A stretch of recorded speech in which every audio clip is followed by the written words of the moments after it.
کو یاد کرتا ہوں، وجہ صحابہ ہے۔ آج درود کی محفلیں سجاتا ہوں، وجہ صحابہ ہے۔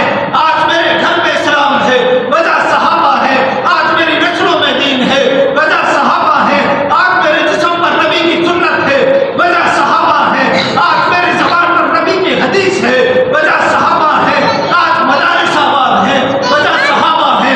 آج مساجد آباد ہے، وجہ صحابہ ہے۔ آج ریونٹ مرکز آباد ہے، وجہ صحابہ ہے۔ آج جہاد کے میدان آباد ہے، وجہ صحابہ ہے۔ کیونکہ صحابہ نے نبی سے دین لے کر میرے اور آپ تک پہنچایا ہے، یہی صحابہ ہے۔ جب تک ہم صحابہ کے محافظ بنے رہیں گے، جب تک ہم صحابہ کے سپاہی بنے رہیں گے، ہم قرآن کے بھی سپاہی ہیں، ہم صحابہ کے سپاہی ہیں، ہم نماز کے سپاہی ہیں، ہم صحابہ کے سپاہی ہیں، ہم جہاد کے سپاہی ہیں، ہم صحابہ کے سپاہی ہیں، ہم تبلیغ کے سپاہی ہیں، ہم صحابہ کے سپاہی ہیں، ہم زکوٰۃ کے سپاہی ہیں، ہم صحابہ کے سپاہی ہیں، ہم حج کے سپاہی ہیں، ہم صحابہ کے سپاہی ہیں، ہم کلمے کے سپاہی ہیں، ہم صحابہ کے سپاہی ہیں، ہم اسلام کے سپاہی ہیں۔ الحمدللہ اس مشن کے اوپر ہمیں ناز ہے، ہمیں فخر ہے کہ ہم اس مشن پر آ کر کھڑے ہیں تو ہم چوکیدار بن کے کھڑے ہوئے ہیں۔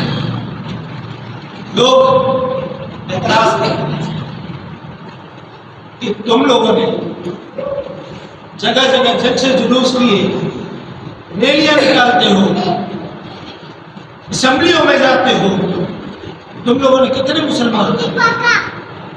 ہر کوئی سوال کرتا ہے تم نے کتنے مسلمان کر دیے؟